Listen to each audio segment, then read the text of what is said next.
Mr. O'Connor. What is your real name? Malcolm X. Is that your legal name? As far as I'm concerned, it's my legal name. Have you been to court to establish that you are? I didn't have to go to court to be called Murphy or Jones or Smith. Excuse me for answering you this way. That's all right. If a Chinese person were to say his name was Patrick Murphy, you would look at him like he's insane, because Murphy is an Irish name, a European name, or the name that has a Caucasian or white background. And a yellow person, Chinese is a yellow man, and he has nothing to do or no connection whatsoever with the name Murphy.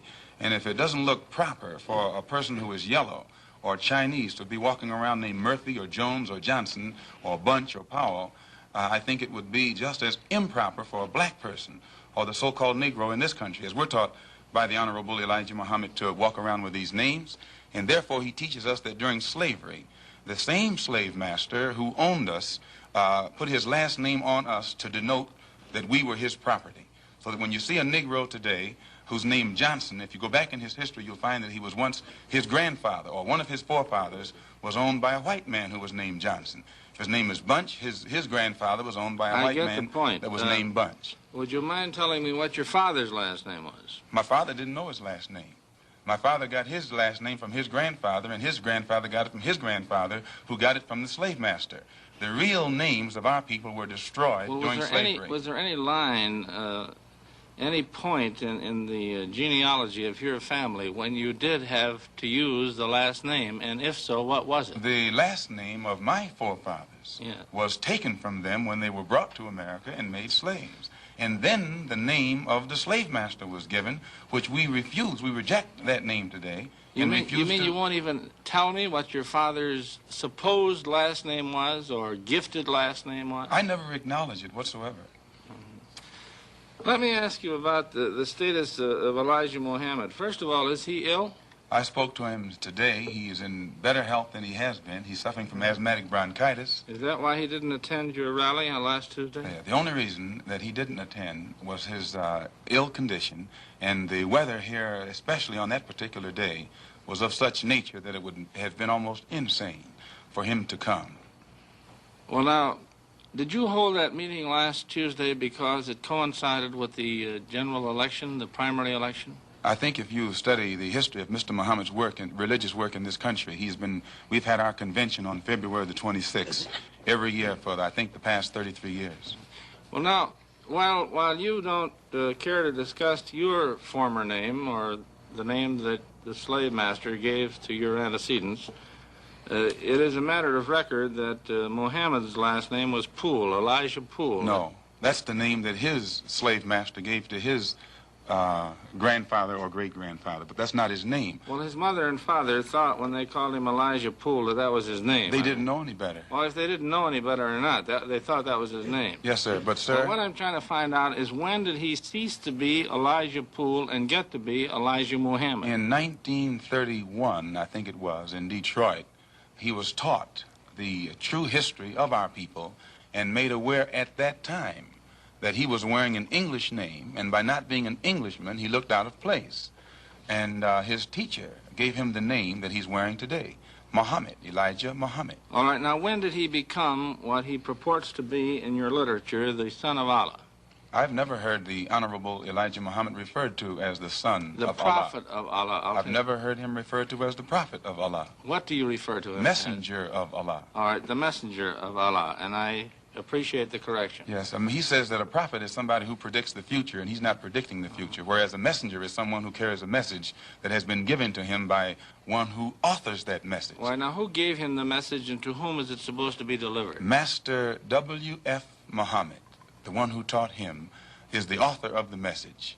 He gave it to the Honorable Elijah Muhammad, which makes him the messenger.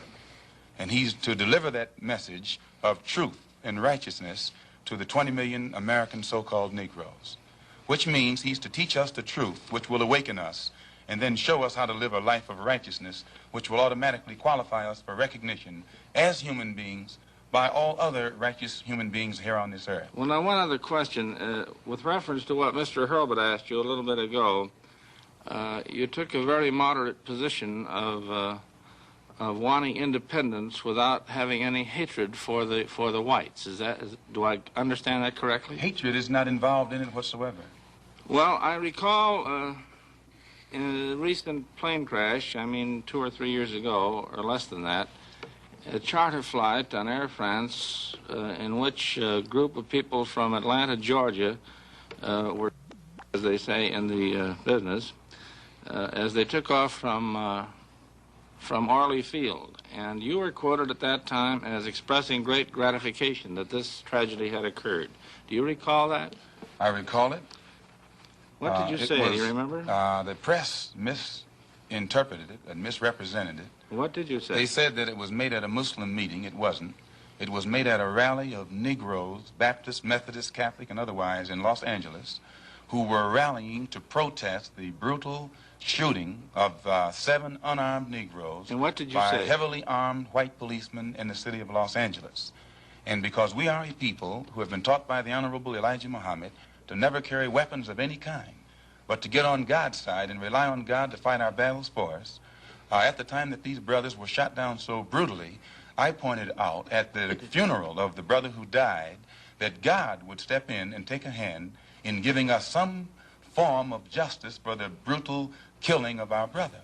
And when the plane crashed in France, I pointed out to the crowd at this rally that this was an act of God showing his wrath or complete resentment over the brutal form of injustice that had been inflicted upon our poor unarmed brothers. Were you saying that, or do you believe that? At that time, Dr. Billy Graham was in a crusade in Chicago, and the press, your papers here in this city, quoted Billy Graham of also saying that that plane crash was an act of God. And if you take time to check the newspapers, I think that you'll find that this is correct. But no one thought that Billy Graham was so wrong when he attributed the crash of this plane to his God. But when we say that it come from our God, then we're looked upon as being, outrageous. I know, but you took the position that this was a matter of satisfaction to you for an injustice done against you, and I think that that's a trifle severe. We did not think that it was a coincidence that 120 of the whites on this plane came from the state of Georgia, a state that has the worst record in the history of America for the mistreatment of black people in this country. Worse than Mississippi? They maybe are a little less Mississippi is a little less hypocritical today than Georgia, but both of them are still practicing the same thing. Now the whites in Georgia bite Negroes with a smile, whereas they used to bite them with a growl. But they're still being bitten, and we don't think that it is any worse to be bitten with a smile than it is to be bitten with a growl. Mr. Calvert. While we're on the subject of Mississippi, what is your organization's position of what happened in Mississippi in the past 6 months? Such as what? Such as the James Meredith incident and the enrollment of him in the university. Well, the Honorable Elijah Muhammad wants justice for every one of the 20 million so-called Negroes. And to just take one Negro and stick him in college with the aid of 15,000 troops and at a cost of $6,000 is a disgrace. It's a waste of taxpayers' money. It's a farce. It's hypocrisy. Because if it's right for one Negro to be forced into that university, then every Negro in the state of Mississippi who is qualified has the same right to go to that university. And if the government is not ready and willing to enforce the right of every Negro in the state of Mississippi, then, in my opinion, sir, it's only hypocrisy to pretend that they are for justice by pushing one Negro in and blowing it up all over the world to make it look like they're solving the problem when millions of black people in that state are still going to segregated schools and getting an inferior education. Does your organization encourage members to attempt to enter schools that have been known as all white in the past? The Honorable Elijah Muhammad doesn't discourage us from attending white schools, but he does say that it is better for us to go to our own schools, and after we have a thorough knowledge of ourselves, of our own kind, and racial dignity has been instilled within us, then we can go to anyone's school and we'll still retain our race pride, our racial dignity, and we will be able to avoid the subservient inferiority complex that most Negroes have or that is instilled within most Negroes who receive this sort of integrated education.